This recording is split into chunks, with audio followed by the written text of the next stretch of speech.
Continuing to track Nicole at this hour. So let's head right over to Chief Meteorologist Tim Deegan for the latest on this tropical storm's track. Tim?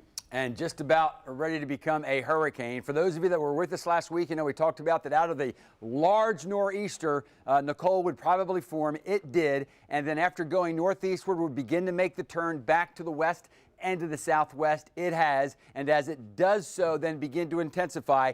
And it is. It looks like it'll become, if not a hurricane overnight, then by tomorrow morning, go over the Abacos, but hold as a Category 1. We'll watch it closely.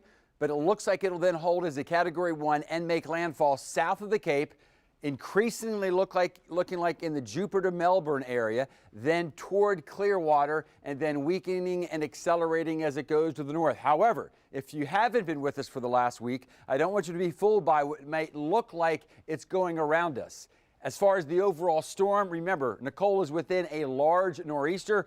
We're going to be on its wet, windy right side all the way through the period, so we will be impacted significantly. A lot of details to talk about, but here's what we call the big three. That is the headlines. The showers and the winds will continue to increase overnight tonight and tomorrow, but the stormiest day, the day in which the weather might occasionally become dangerous, that's going to be Thursday. And although there will be the threat of tornadoes on Thursday and Friday, our main concern will be the rising water. Both the combination of the seas pouring toward the beaches, into the inlets, through the estuaries, and along the St. Johns, combined with the fact, remember, if those estuary waters along the St. Johns, the inland areas, if those waters are backing up through the drain and we have heavy rain, that adds to the flooding. And we're going to have heavy rain, and thus we're going to have tidal flooding, maybe of about 3 to 5 feet above normal. There's going to be variations county by county. We'll break it down for you county by county in just a few moments.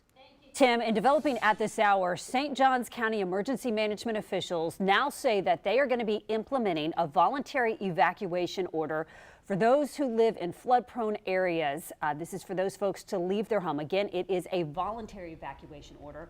Also, 2 shelters will be opening up in St. Johns County tomorrow, starting at 1 o'clock in the afternoon. And Jessica Clark will be live in the next half hour with a lot more information for you. We also want to let you